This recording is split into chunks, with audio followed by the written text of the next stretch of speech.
Hey everybody, we are here getting ready to take the Tropical Star Ferry over to Cayo Costa State Park. It's going to be a blast. I've got Grace with us and we're going to explore the island and kind of have a chillaxing day. Cayo Costa is a state park that is right off Pine Island, and Pine Island, to remind you, is between Fort Myers and Tampa in Florida. So anyway, there's not really any beaches on Pine Island, so people go to Cayo Costa, which is like a tropical island slash state park. And when we went there, it was very foggy in the morning, but fortunately it all burned off. You can bring your dog if you want to Cayo Costa. I highly recommend you do not bring your dog, but we brought our dog. Basically, the dogs are allowed on the walking paths. They're not allowed on the beach, like keep that in mind. And the biggest reason to go to Cayo Costa is the beach.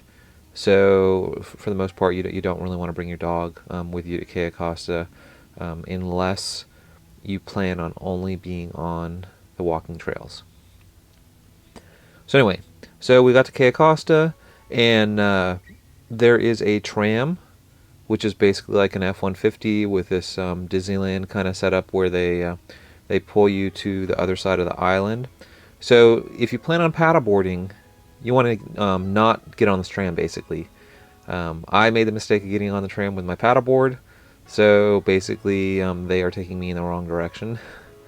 I should have just, set the paddleboard down right there and then let Kimberly go to the beach on her own. So this is where they let you off at. This is the camping area slash beach. And there's tent camping on the left that we'll show you near the end of the video, and to the right there is some cabin camping, and it feels extremely primitive. And this is the beach. So, like I was saying, Pine Island is not known for the beach experience. Cayo Costa is known for the beach experience. However, seeing that you had to drive half an hour to the marina, take an hour ride on a boat, and then, I don't know, like 5-10 minutes on that other tram, plus, like, I guess, some waiting in different places.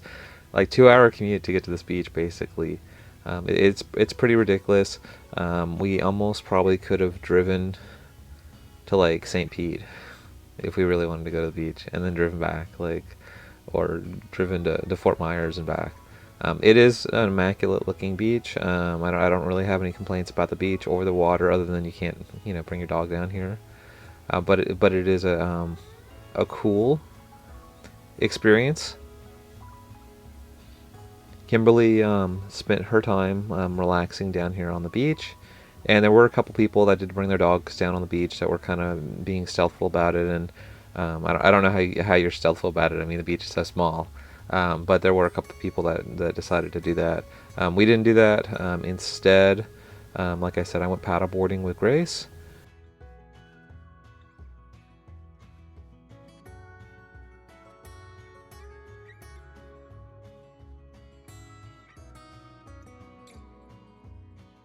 So this is what I absolutely do not recommend, which is to try to carry a 10.5-foot paddleboard, like 1.5 miles, or whatever the distance is, 2 miles, back to the dock, when there is a trolley service that goes back and forth every hour.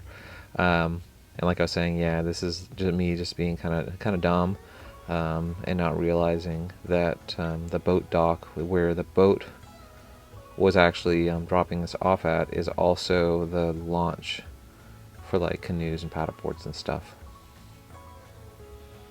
Hey everybody, so they have this cool little bay at the boat ramp, and basically what you want to do is you want to go out here and make a right turn. There's like a little bay with manatees, or at least there were when I was there, but watch out for gators. So it is a very short paddle from the little dock area to where the manatees like to hide, and I can't guarantee that there'll be manatees here, so please don't set your expectation too high, thinking that the manatees have to be there. But they frequent this spot very commonly, where I'm going to show you. So basically, you just go along the edge of Cayo Costa for maybe 5 minutes on the paddleboard. And keep in mind, this is open water, so the currents are going to be a little bit stronger. There's going to be wind, so you do have to paddle, obviously, to get out there. And if you're not a strong paddler or you want a little bit of an easier paddle, you want to stay near the coast of Cayo Costa and try to get the island itself to shelter you a little bit. This is an entrance to the little bay. I don't know if bay is the right word, the inlet or whatever. And so basically you just go in this little inlet and be very careful. You'll see boats going in and out of here nonstop. And that was what attracted me, was seeing all these boats going in here. So I thought, well, I gotta go check out what they're doing. Why are there boats in here? There's a manatee right there. The footage is not going to be really great of manatees because they spend their time in the water. There's one right there on my right. There's another one in front of me, and you can see everybody on the boats are just sitting there basically watching these manatees. And if you want a real close-up picture, you're going to have to get in there with a snorkel. And you have to keep in mind that manatees are a protected species, and there are lots and lots and lots of rules about the manatees and being around them. So please go read the rules or whatever before you go get a hefty fine or whatever. There's another manatee right there. Like I was saying, pretty much non-stop manatees in this little tiny inlet, which is really, really, really cool.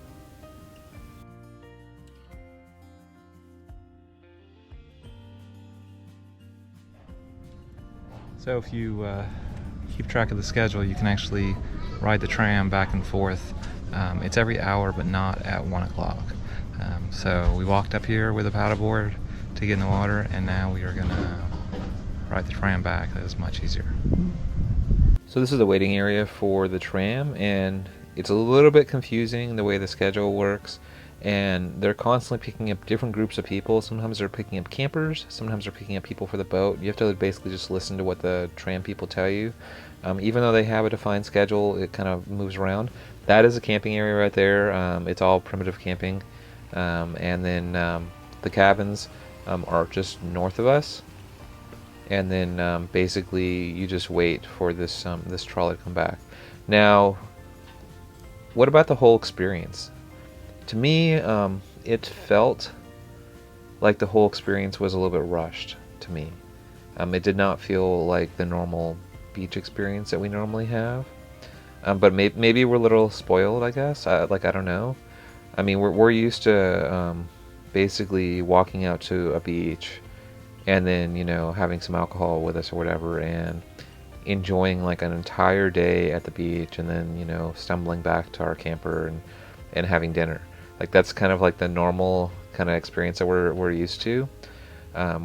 This whole having to do this long commute felt a little laborious to get there, and it felt a little laborious to leave, especially packing up all the stuff in the truck and then packing it all up onto a little cart and loading it in the boat and unloading in the boat. And I get the guys on the boat helped out with getting in and out of the boat, but it seemed like, to me, it wasn't really overly worth it. I would say that if you are planning a trip out here to Cayo Costa, pack as light as possible. So basically pack what you think you need and then just take just half of that. Take half of what you think you need. Because you want to pack light. You basically don't want to have a dog.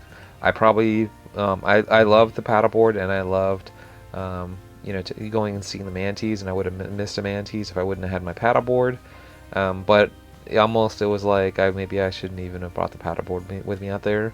Maybe this is a type of thing where you show up with just some tan lotion, 2 towels, and then bag of lunch, and some water or something like that. Like that's you really want to pack very, very light for this trip.